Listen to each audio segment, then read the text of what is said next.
पति पत्नी का सच्चा प्यार। एक आदमी ने बहुत ही खूबसूरत लड़की से शादी की।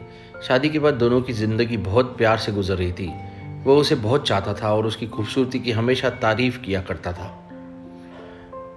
लेकिन कुछ दिनों के बाद लड़की चर्म रोग यानी स्किन डिजीज से ग्रसित हो गई और धीरे धीरे उसकी खूबसूरती जाने लगी।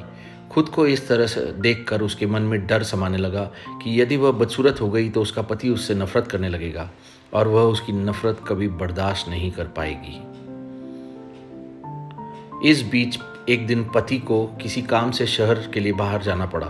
काम खत्म करते वक्त जब वह घर लौट रहा था, उसका एक्सीडेंट हो गया। एक्सीडेंट में उसने अपनी दोनों ही आंखें खो दी, लेकिन उसके बावजूद भी उन दोनों की जिंदगी सामान्य तरीके से आगे बढ़ती रही। समय गुजरता रहा और अपने चर्म रोग के कारण लड़की ने अपनी खूबसूरती पूरी तरह से गंवा दी। वह बदसूरत हो गई, लेकिन अंधे पति को इस बारे में कुछ भी पता नहीं था, इसलिए उन्हें खुशहाल विवाहित जीवन पर कोई प्रभाव नहीं पड़ा। वह उसे उसी तरह प्यार करता था। एक दिन लड़की की मौत हो गई। पति अब अकेला हो गया। वह बहुत दुखी था। वह उस शहर को छोड़कर जाना चाहता था। उसने अंतिम संस्कार की सारी क्रियाविधि पूर्ण की और शहर छोड़कर जाने की तैयारी करने लगा। तभी एक आदमी ने उस पीछे से उसे पुकारा और पास आकर कहा, अब तुम बिना सहारे के अकेले कैसे चल पाओगे? इतने साल तो तुम्हारी पत्नी तुम्हारी मदद करती थी।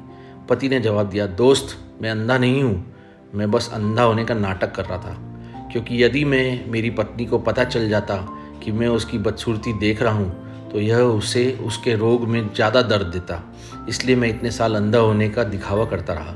वह बहुत ही अच्छी पत्नी थी, मैं बस उसे खुश रखना चाहता हूँ। दोस्तों, इस कहानी से यह सीख है कि खुश रहने के लिए हमें भी एक दूसरे की कमियों के प्रति आंखें बंद कर लेनी चाहिए और उन कमियों को नज़रअंदाज कर देना चाहिए। धन्यवाद।